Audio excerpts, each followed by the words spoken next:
boys and girls, welcome back. It is May the 4th, Monday, and I am going to read to you a story called You Are Special.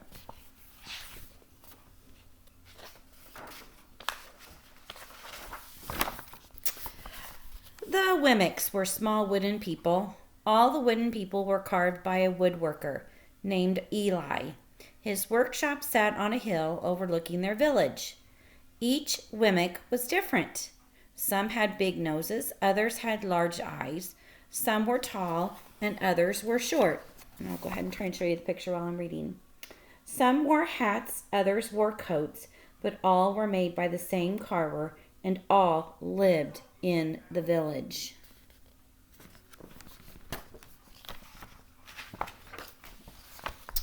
And all day, every day, the Wemmicks did the same thing. They gave each other stickers. Each Wemmick had a box of golden star stickers and a box of gray dot stickers. Up and down the streets all over the city, people spent their days sticking stars or dots on one another. The pretty ones, those with the smooth wood and fine paint, always got stars.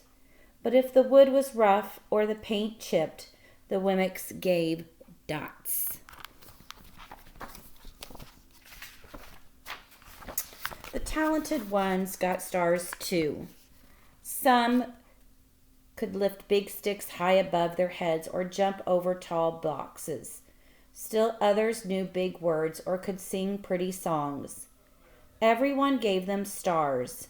Some Wemmicks had stars all over them. Every time they got a star, it made them feel so good. It made them want to do something else and get another star. Others, though, could do little. They got dots.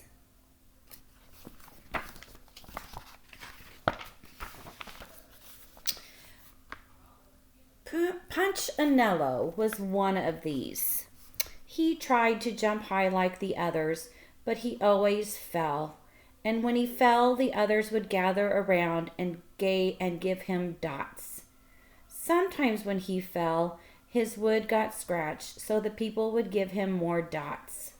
Then, when he would try to explain why he fell, he would say something silly, and the Wemmicks would give him more dots. After a while, he had so many dots that he didn't want to go outside.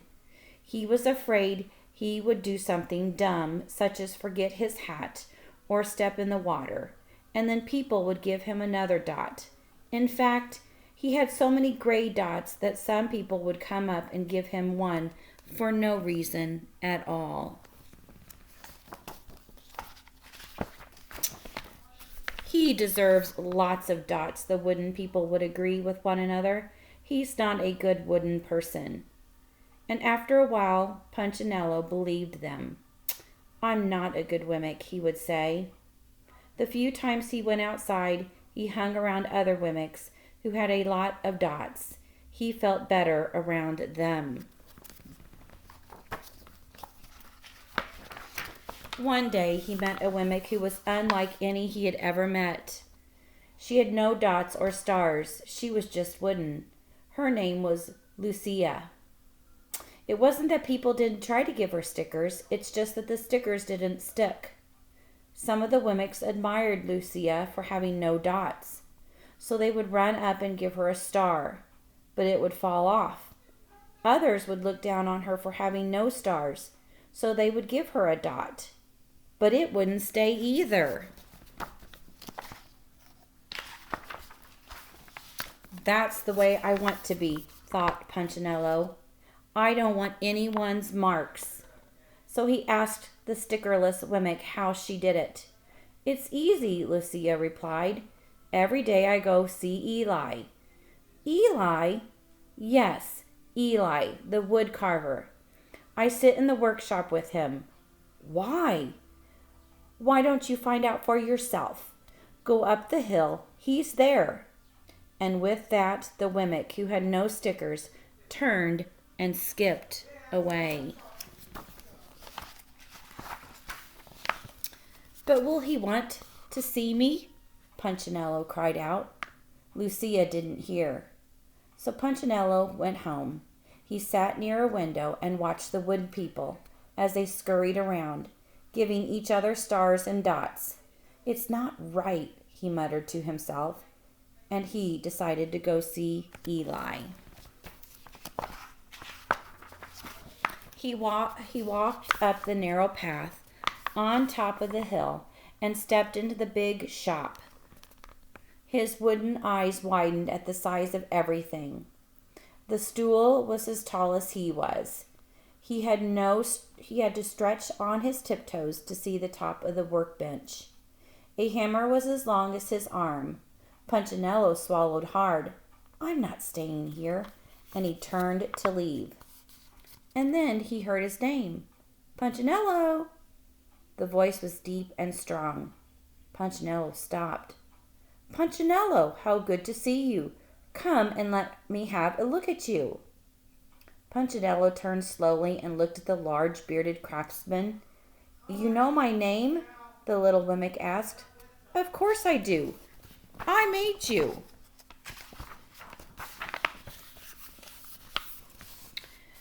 Eli stooped down and picked him up and sat him on the bench. The maker spoke thoughtfully as he looked at the gray dots. Looks like you've been given some bad marks. I didn't mean to, Eli. I really tried hard. Oh, you don't have to defend yourself to me, child. I don't care about what the other Wemmicks think. You don't? No, and you shouldn't either. Who are they to give stars or dots? They're Wemmicks, just like you. When they think, what they think doesn't matter, Punchinello. All that matters is what I think, and I think you are pretty special. Punchinello laughed. Me special? Why, I can't walk fast, I can't jump, my paint is peeling. Why do I matter to you? Eli looked at Punchinello, put his hands on those small wooden shoulders, and spoke very softly. Because you're mine. That's why you matter to me.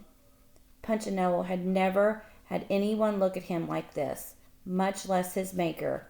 He didn't know what to say. Every day I've been hoping you'd come, Eli explained. I came because I met someone who had no marks, said Punchinello. I know she told me about you. Why don't the stickers stay on her? The maker spoke softly. Because she has decided that what I think is more important than what they think. The stickers only stick if you let them. What? The stickers only stick if they matter to you. The more you trust my love, the less you care about those stickers. I'm not sure I understand.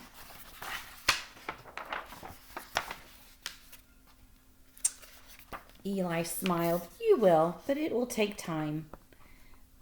You've got a lot of marks. For now, just come to me every day and let me remind you how much I care. Eli lifted Punchinello off the bench and set him on the ground. Remember, Eli said as the mimic walked out the door, you are special because I made you, and I don't make mistakes.